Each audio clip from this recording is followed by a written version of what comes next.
Good morning, afternoon, or evening. My name is Shannon, and today we're going to be going over all of the books that I either bought for myself with money I got from Christmas, slash the books I got as gifts for Christmas. So we're going to be going over the books I got as gifts first, and then the books I bought for myself today from Barnes & Noble gift cards second. Okay, so the first collection of books is going to be books that my wonderful husband gave me, so we're just gonna start with those.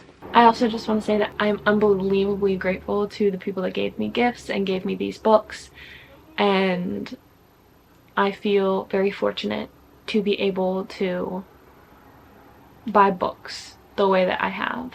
The first book is a cookbook, and it is called The Walks of Life, which I just thought was, first of all, hilarious, but my husband and I really like cooking Asian cuisine, and I don't actually have a full Chinese cookbook, and he got me this. Next, he got me the second book in the This Woven Kingdom series. I haven't read This Woven Kingdom yet, and I honestly don't even know what it's about off the top of my head, but the paperback version of this book just came out, and my husband knows how much I love Taramaki, and so he got me this. Next, I have My Life with the Walter Boys, because I, like most other people on BookTube and BookTok, have recently binged this incredibly cringy show on Netflix,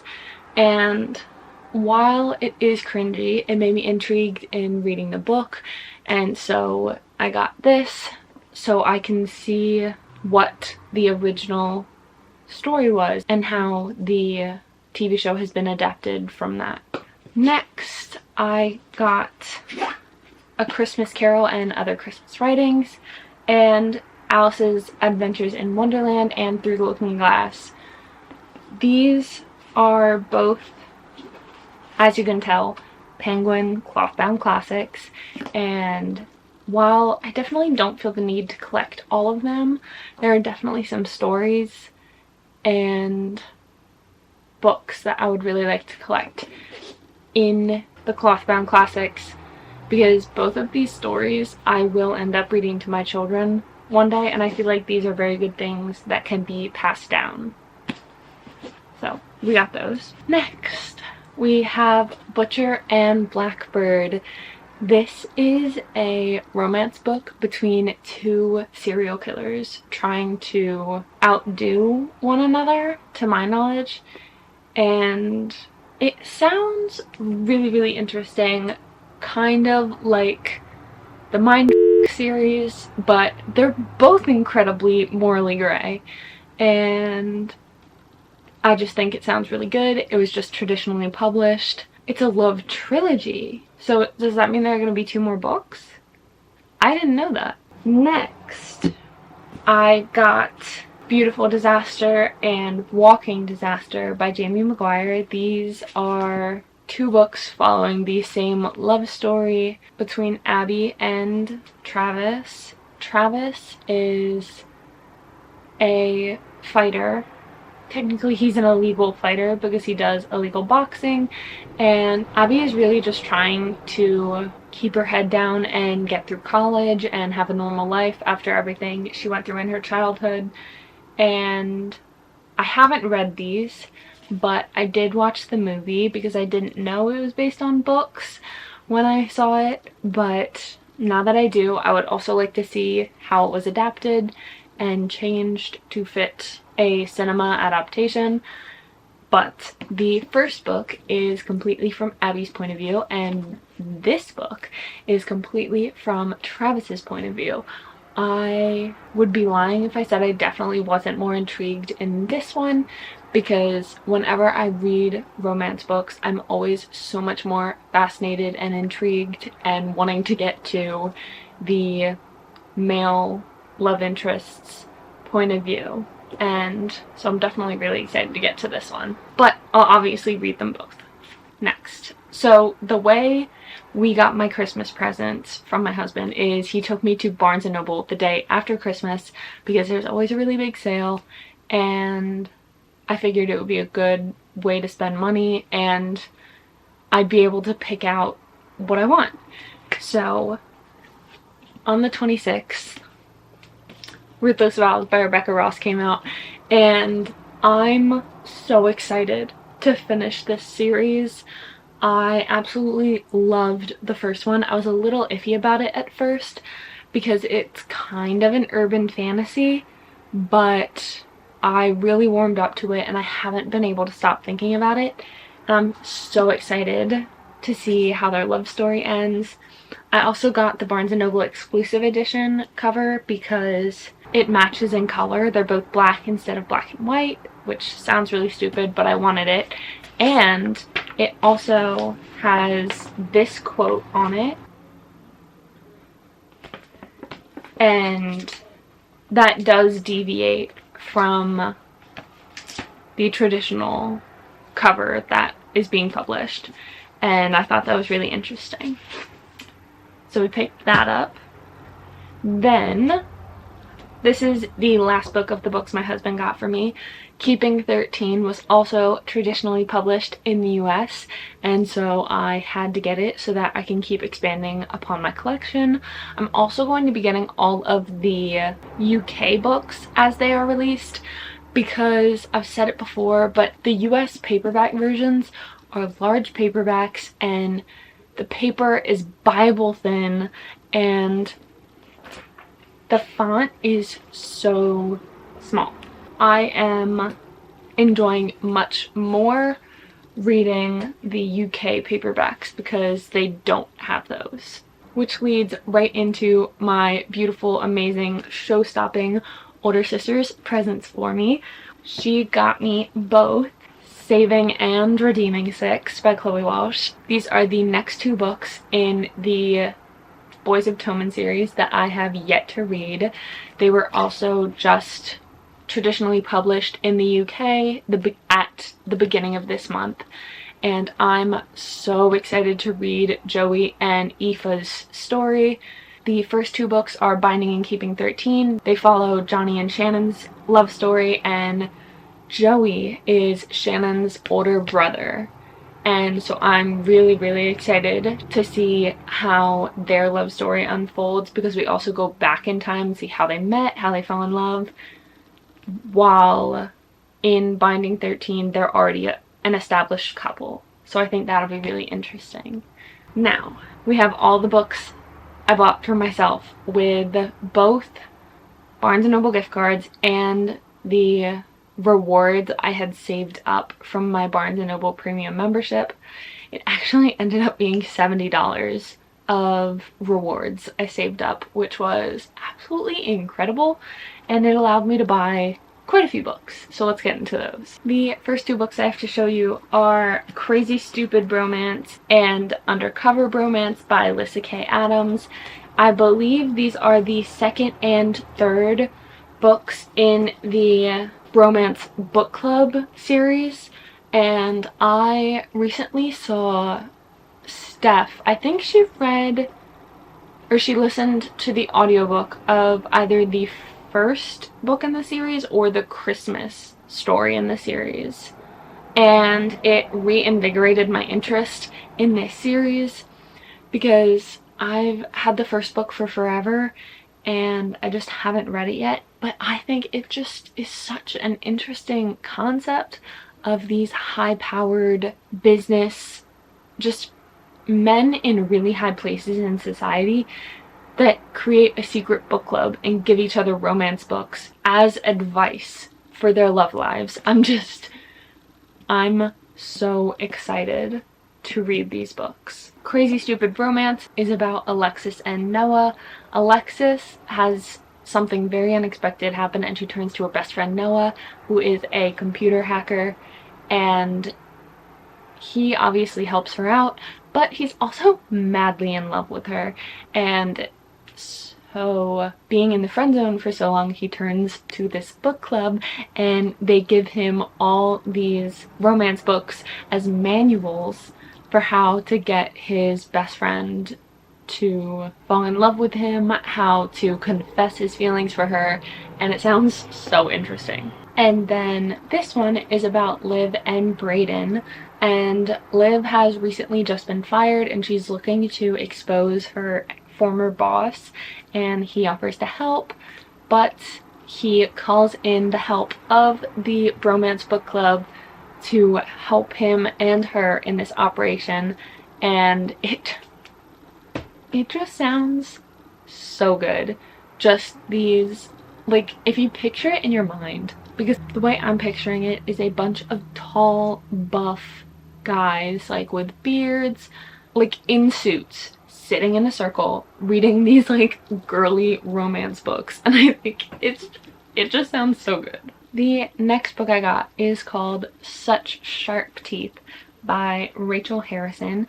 This is a werewolf book, and Rory, she comes back to her small town to help her sister while she's pregnant, and she ends up being attacked by an animal, and she like turns into a werewolf, and it just seems so interesting because I don't know how to explain it. It sounds like it's the perfect story about female rage and I think it'll be really, really good and fun to read. Next, I got The Magician's Daughter by H.G. Perry. This book is about Biddy and Rowan is Biddy's caretaker, and one day he doesn't come back and Biddy sets off to find him. But it turns out Rowan has a lot of enemies because of his magic and the people who want to know his secrets, know the secrets of magic, and it's basically all up to Biddy to figure this out and find her guardian or caretaker, whatever you want to call it. And it sounds really good. Only thing that I legitimately hate is it has deckled edges, and as someone who tabs her books, this is my worst nightmare, and it also just feels horrific. But the actual book sounds really good, so I got it. Next, I got Fuel the Fire by Krista and Becca Ritchie. If you've been following my channel for a while, you'd know that I've been slowly collecting the traditionally published paperbacks of the Addicted Calloway Sister series, and I haven't read them yet. I'm not going to start reading it until they're all published. I know we're getting close. Like, I think there's only one more book and then I'm done and I can start it. But I had to get it because it was just released recently. Oh god, my book stack over here is becoming very wobbly. The next book I got is called All Our Hidden Gifts by Caroline O'Donoghue. This book sounds really, really interesting because it is a magic based on tarot cards, and I think that's really, really interesting, and it sounds like it'll be really fascinating. But this story is about Maeve, who finds some tarot cards and she starts giving readings to people at school, and it turns out they're really accurate, and she ends up giving one to her former best friend, and she ends up pulling a card during the reading that shouldn't be there at all, and then her ex-best friend disappears, and she has to team up with her ex-best friend's older brother and her classmate Fiona, and it sounds really good, but they're all trying to get her back, and I don't know, the tarot card thing really drew me in. Next, I mentioned earlier that there are some Penguin cloth-bound classics that I'm really interested in getting, and I spotted one that I've been wanting for a really long time, which is Jane Eyre by Charlotte Bronte. I have been wanting this book in the cloth-bound classic version for a while, but it is one of the more rare ones to see in store, and I was just really excited when I saw it, so I had to grab it immediately. Next, upon my realization that when something is labeled as a Barnes & Noble exclusive edition, it is not just the cover that changes. It is the actual hardback cover underneath the dust jacket. And when I checked, the underneath of A Curse for True Love in the hardcover version. I legitimately gasped. If you have read the series, you will understand the significance of this. And I immediately had to have it, and so I definitely made sure to grab it. I also just want to collect the hardcover versions of the series as well, because it is such a good series. One of my favorites, in all honesty. The next book I got is Curious Tides by Pascal Lascelles, and this book sounds so good. It is about Emery, who is enrolled in a school for magic, basically, and she's on a ship with several of her other classmates, and something tragic happens and all of her classmates on the boat die except for her. And now she has more power than she knows what to do with, and she doesn't understand what's happening at all. So she enlists the help of one of her fellow classmates, Baz, and it sounds so good, with a very interesting magical system. And this book has also been raved about for a while now, and I've been putting off on getting it because typically speaking I am a paperback girl, but I really want to know what the hype's about, so I decided to pick it up. Next, if you're not aware, Barnes & Noble is doing a kind of 50% off specific hardcovers till the end of January, and I saw that Lightstruck was involved in this by Sunya Mara, and this is the second in what I believe is a duology, and the first is the Darkening and the second is the Lightstruck. But because it was 50% off, I decided to pick it up, although I have not read the Darkening and I have no intention of reading it anytime soon. I just wanted to pick it up while it was on sale. The last two books are both by the same author, and it is Mixed Signals and In the Weeds by B.K. Borison. These are both romance books, and it is written by the same author that wrote Lovelight Farms. I have not read Lovelight Farms, and I can say with a pretty high certainty that I never will, because I genuinely cannot stand Christmas romance books. And it may just be a weird psychological disconnect, because I love most cheesy, predictable romance books, but if you put it in a Christmas setting, I'm not gonna read it, because it reminds me too much of Hallmark Christmas movies, and I genuinely detest those. Like, I do not think they're good. I think they are so wildly overdone, and I will not ever watch one. Anywho, Mixed Signals is about Layla, and she has basically given up on love because the men she has gone on dates with have been incredibly subpar. And so Caleb proposes the perfect solution of no strings dating for a month, so he can renew her faith in men, and she can rate him on his romantic game, basically, and give him any advice on how to be better. And I think it sounds really good. I've always loved fake dating, and I think this will be no exception. And then In the Weeds is about Evelyn and Beckett. Evelyn came into his life some time ago, and they had a wonderful weekend together, and then she flew out because she is a social media influencer. But she's recently been feeling a little drained, burnout, just not feeling it, basically. And she goes back to Lovelight Farms, which I believe is the name of the town, because that was the last place she felt really happy and enjoyed what she was doing. And they run into each other again. But I think it sounds really good. My book tower is about to fall. Anywho, those are all of the 24 books I got for Christmas / bought myself. If you guys enjoyed this video, please make sure to give it a thumbs up and subscribe. All my social media is linked down below for you guys. Make sure to turn on the post notification bell so you guys get notified right when I post a new video. I hope you all are having an absolutely wonderful morning, afternoon, or evening wherever you are in the world, and I will see you guys in my next video. Bye!